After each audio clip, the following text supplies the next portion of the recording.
नमस्कार दोस्तों, स्वागत है आपका हमारे चैनल सक्सेस पृथ्वी में। आइए आज से हम लोग विश्व भूगोल शुरू करते हैं, क्योंकि अभी हम लोग इंडियन ज्योग्राफी जो भारत का भूगोल है उसको हम लोग कुछ पार्ट देखे हैं। तो अगर आप उसको नहीं देखे हैं तो जाइए ज़रूर देखिए। अभी हम लोग विश्व भूगोल का सीरीज शुरू करते हैं और इसको कंटिन्यू करेंगे। तो चलिए शुरू करते हैं कि भूगोल की उत्पत्ति एवं विकास। सामान्य परिचय देखिए, ये देखिए दृष्टि की जो क्विक रिवीजन बुक है उसी से मैंने ये वीडियो बनाया। ये बहुत ही इंपॉर्टेंट है, प्री के लिए, हर एग्जाम के लिए तो इम्पॉर्टेंट है ही, मेंस के लिए भी इम्पॉर्टेंट है। तो चलिए शुरू करते हैं। भूगोल ग्रीक भाषा के दो शब्द किससे, जियो जिसका अर्थ है पृथ्वी तथा ग्रैफो जिसका अर्थ है वर्णन से मिलकर बना है, जिसका संयुक्त अर्थ है पृथ्वी का वर्णन। पृथ्वी को सर्वदा मानव के आवास के रूप में देखा गया है और इस दृष्टि से विद्वान भूगोल को मानव के निवास के रूप में पृथ्वी का वर्णन द्वारा परिभाषित करते हैं। दूसरे शब्दों में भूगोल विस्तृत पैमाने पर सभी भौतिक व मानवीय तत्वों के अंतर्क्रियाओं और इन अंतर्क्रियाओं से उत्पन्न स्थल रूपों का अध्ययन करता है। भूगोल बताता है कि कैसे, क्यों और कहाँ मानवीय व प्राकृतिक क्रियाकलापों का उद्भव होता है और कैसे ये क्रियाकलाप एक दूसरे से अंतर संबंधित हैं। भूगोल का एक अन्य पक्ष क्षेत्रीय विभिन्नता के कारकों या कारणों को समझने से संबंधित है कि किस प्रकार सामाजिक, सांस्कृतिक, आर्थिक और जनसांख्यिकी कारक भौतिक ये स्थल स्वरूप को परिवर्तित कर रहे हैं और किस प्रकार मानवीय हस्तक्षेप के फलस्वरूप प्राचीन स्थलों का विलोपन और नवीन स्थल रूपों का निर्माण हो रहा है। संसाधनों के सतत रूप में देखिए भूगोल क्या है उसके बारे में ये इंट्रोडक्शन है, तो इसको ध्यान से सुनिएगा, क्योंकि आगे का देखने के लिए, आगे का समझने के लिए ये समझना जरूरी है। देखिए, संसाधनों के सतत रूप में प्रयोग व पर्यावरणीय प्रक्रियाओं के बारे में अधिक जानकारी तथा यह समझने हेतु की समस्याओं के समाधान में भूमि उपयोग योजना किस प्रकार सहायक हो सकती है, भूगोल का अध्ययन आवश्यक है। ठीक है, अब देखिए नेक्स्ट पॉइंट क्या है। भूगोलवेत्ता प्रारंभ में भूगोल की वर्णनात्मक व्याख्या करते थे, बाद में यह विश्लेषणात्मक भूगोल के रूप में विकसित हुआ। आज यह विषय न केवल वर्णन करता है बल्कि विश्लेषण के साथ साथ भविष्यवाणी भी करता है। देखिए जियो को लोगिया या लॉजिया, मैट्रिया और इट्स, इसको आइट्स। देखिए लॉजिया मतलब पृथ्वी का अध्ययन, मैट्रिया मीन्स पृथ्वी का मापन और आइट्स मीन्स पृथ्वी के आकार के अनुरूप। ठीक है, अब देखिए भूगोल ज्योग्राफी शब्द का सर्वप्रथम प्रयोग ग्रीक विद्वान इरेटोस्थनीज ने किया था।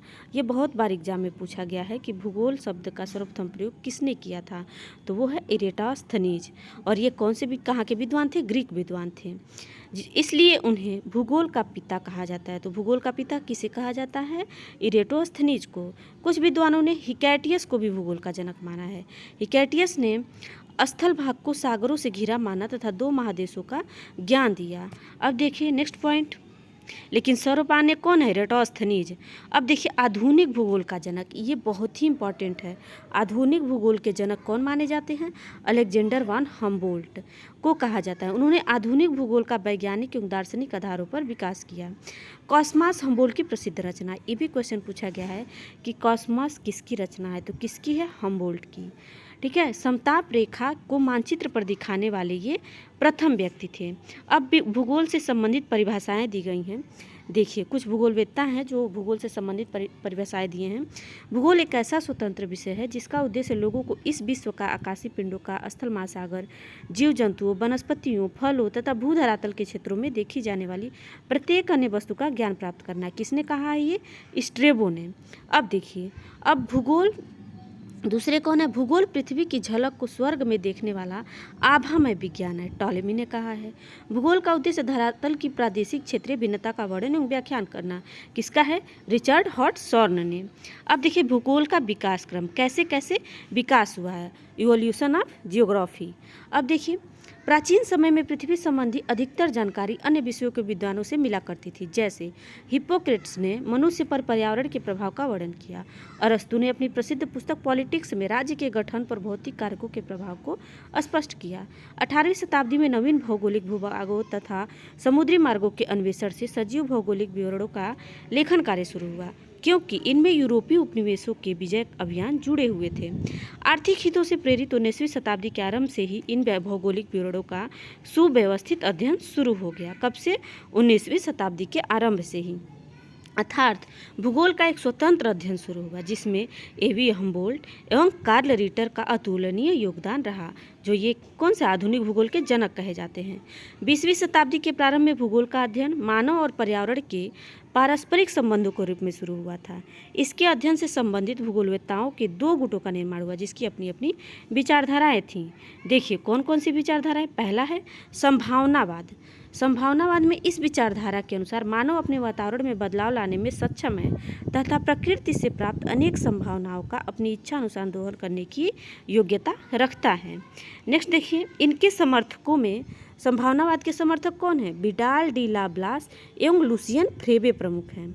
विडाल डी ला ब्लास की पुस्तक प्रिंसिपल ऑफ ह्यूमन ज्योग्राफी, कई बार ये जो है बुक का नाम दे देता है और जो है नेक्स्ट जो है इनके ये लेखक का नाम दे देता है और मिलान करने के लिए दे देता है, तो ये इंपॉर्टेंट रखिएगा, ये मतलब इसको याद रखिएगा। इन्होंने समाज के वृद्धि और विकास के लिए सांस्कृतिक पर्यावरण के महत्व को स्पष्ट किया है। दूसरा क्या मत है? निश्चयवाद का। यह देखिए, इस विचारधारा के अनुसार मनुष्य के सभी कर्म प्रकृति द्वारा निर्धारित होते हैं, अतः मनुष्य अपने मन से सब कुछ नहीं कर सकता, अर्थात उसकी स्वतंत्रता सीमित है। इसे नियतिवाद भी कहते हैं। इस विचारधारा के ये समर्थक कौन थे? फ्रेडरिक रेटजेल ने, ये हैं इसके निश्चयवाद के समर्थक। अब देखिए, फ्रेडरिक रेटजेल ने अपनी पुस्तक एंथ्रोपोजियोग्राफी, इनकी भी बुक याद रखिएगा, में विश्व के विभिन्न लोगों पर भौतिक पर्यावरण के प्रभाव को स्पष्ट किया। नवनियतिवाद के सिद्धांत का प्रतिपादन ग्रिफिथ टेलर ने किया था। समय के विभिन्न कालखंडों में भूगोल का निरंतर विकास होता रहा तथा आधुनिक काल में लोकप्रिय विषय के रूप में प्रतिष्ठित हुआ। इस विषय के अंतर्गत अंतरिक्ष में घटित होने वाले विभिन्न घटनाओं से लेकर पृथ्वी के उद्भव एवं उस पर जीवन का विकास, स्थल खंडों का निर्माण व अवसान, मानव के सामाजिक, आर्थिक व सांस्कृतिक एवं राजनीतिक बदलाव इत्यादि को सम्मिलित किया जाता है। अब देखिए, यहाँ पे भूगोल की शाखाएं दी हुई हैं, इसको आप लोग देख लीजिएगा, ठीक है। ये केवल पढ़ने के लिए है, भूगोल की शाखाएं हैं। अब देखिए, भूगोल से संबंधित रचनाएं, क्या क्या रचनाएं हुई हैं भूगोल से संबंधित। यह है आर्यभट्टियम, इसके रचनाकार कौन है? Aryabhata. Siddhanta Shiromani Bhaskaracharya, Iliad and Odyssey Homer की है। ज्योग्राफिका स्ट्रैबो की है। किताब उल हिंद अलबरूनी की है। ये तो हिस्ट्री के लिए भी, हिस्ट्री में भी बार बार पूछा जाता है, किताब उल हिंद किसकी रचना है? अलबरूनी की है। नेचुरल हिस्ट्री या हिस्टोरिया नेचुरलिस, ये प्लिनी द एल्डर की है। The geography of the peace Nicholas John Spykman की है। कॉसमास अलेक्जेंडर वन हम्बोल्ट, जो इसको हम लोग ऊपर देख चुके हैं। डाई देखिए एड कुंडे कार्ल रिटर की है। द ज्योग्राफी टालेमी की है। किताब सूरत अल ख्वारिजमी की है। और एंथ्रोपोजियोग्राफी फ्रेडरिक रेटजेल का है, ये भी हम लोग ऊपर देख चुके हैं। अब देखिए, अन्य महत्वपूर्ण तथ्य क्या क्या हैं।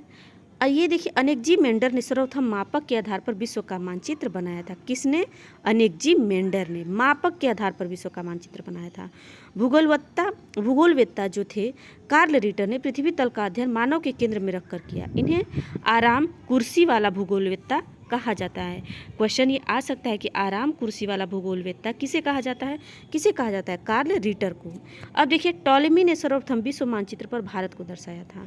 जर्मन भूगोलवेत्ता वेबर ने सर्वप्रथम औद्योगिक स्थानीयकरण सिद्धांत का प्रतिपादन किया था। पारिस्थितिकी तंत्र इकोसिस्टम शब्द का प्रयोग एजी टांसले ने किया था। ये तो मतलब हजारों बार पूछा जा चुका है कि पारिस्थितिकी तंत्र शब्द का प्रयोग किसने किया था? किसने किया था? एजी टांसले ने। हृदय स्थल सिद्धांत एच मैकिंडर ने। समताक रेखाओं के जन्मदाता हम्बोल्ट थे। सौरमंडल की संकल्पना कॉपरनिकस। पारिस्थितिक, ये जो इकोलॉजी शब्द का प्रथम प्रयोग किसने किया था? ये जो देखिए, ये पारिस्थितिकी है और ये पारिस्थितिकी तंत्र है, ये इकोसिस्टम है और ये इकोलॉजी है, दोनों में फ़र्क है और इसमें बहुत कन्फ्यूजन होता है, तो इसको ध्यान रखिएगा। तो इकोलॉजी शब्द का प्रयोग किसने किया था? अर्नेस्ट हैकल ने। और इकोसिस्टम का एजी टांसले ने। पृथ्वी के भूगर्भिक इतिहास का सर्वप्रथम व्याख्या कास्ते द बफन ने किया था। और आधुनिक भूविज्ञान का पिता, ये देखिए वो भूगोल के पिता थे और ये भूविज्ञान का पिता जेम्स हटन। आधार तल की संकल्पना पावेल।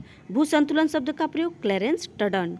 अब देखिए डटन है। भौगोलिक चक्र का प्रतिपादन डेविस ने। और पेंजिया शब्द का प्रयोग वेगनर ने किया था। ठीक है, और इससे संबंधित जो क्वेश्चन पूछे गए हैं वो भी दिया हुआ है, तो चलिए इसको भी देख लेते हैं। पहला देखिए क्वेश्चन क्या है, पेरिप्लस ऑफ द इरिथ्रियन सी किसने लिखी। तो ये अज्ञात है, किसी को पता नहीं है कि ये किसने लिखी है। ये देखिए 64 बीपीएससी में 2018 में पूछा जा चुका है।